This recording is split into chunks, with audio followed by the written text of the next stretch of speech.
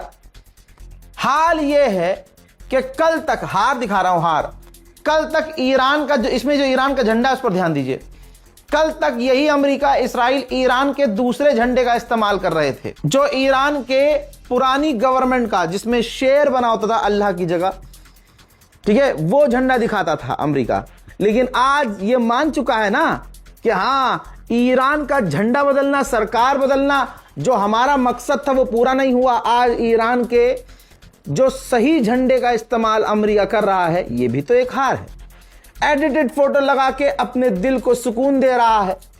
और आप ये देखिए, अमेरिका के 4 वॉरशिप 2 ईरान के टैंकर पर हमला कर रहे हैं। यानी हर तरह, अगर आप इस तस्वीर को समझ जाएं तो ट्रंप ने तो मजे मजे में पोस्ट कर दिया, लेकिन इसमें भी ट्रंप की हार नजर आ रही है।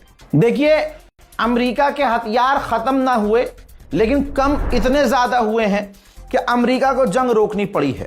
ये कोई बच्चा भी आपको बता देगा। अब सफाई देनी पड़ रही है और डोनाल्ड ट्रंप अपने टॉप के लोगों से, मिलिट्री ऑफिशियल से, ठीक, मिडिल ईस्ट के फौज के कमांडर से, गवर्नमेंट टॉप ऑफिशियल से, अपने नेताओं से सफाई दिलवा रहा है। हमारे पास यार, हमारे पास यार, हाँ आ हकीकत यह है कि अब अमेरिका ने जंग जो ये रोकी है सिर्फ इस वजह से क्योंकि उसके पास डिफेंस की कमी हो रही है। तमाम वो लिखित वाले सबूत मैं आपके सामने रख चुका हूं। अब व्हाइट हाउस को सफाई देनी पड़ रही है, व्हाइट हाउस को, कि हमारे पास ईरान से लड़ने के लिए बहुत हथियार बाकी हैं। अगर इनके पास, बस ये जान लीजिए, अगर इनके पास ऐसा कोई एक भी हथियार लॉन्ग रेंज का बचा होता जो मान लीजिए कि वो 1 साल तक चल सकता, अमेरिका कभी भी ये जंग नहीं रोकता। इजराइलियन ऑफिशियल ने बयान दिया है, रिपोर्ट जारी की है कि ईरान जो इसराइल के टॉप ऑफिशियल्स हैं, नेता हैं, कमांडर्स हैं, उनके मोबाइल डिवाइस को हैक करने की कोशिश कर रहा है। कल तक तो तुम कहते थे ईरान बहुत पीछे है, 100 साल पीछे है, हम सबसे आगे हैं, और आज ईरान चुटुर पुटर अगर हैकिंग कर रहा है तो तुम्हें पेशाब लग रहा है, डर मुंह आ रहा है, अभी और आएगा। वहीं मेरे दोस्तों, ईरान की कोर्ट ने एक प्रदर्शनकारी को सूली पर चढ़ा दिया है, फांसी दे दी है। जी हां, मौत की सजा दे दी है। जुर्म क्या था? जो जंग से पहले प्रदर्शन अमेरिका और इजराइल ईरान में करवा रहे थे, तो इस प्रदर्शनकारी ने प्रदर्शन के दौरान पुलिस वालों के ऊपर गाड़ी चढ़ा दी थी, जिसमें कई सारे पुलिस वाले घायल हुए और कुछ पुलिस वालों की हालत इतनी गंभीर हो गई थी कि वो मारे गए थे।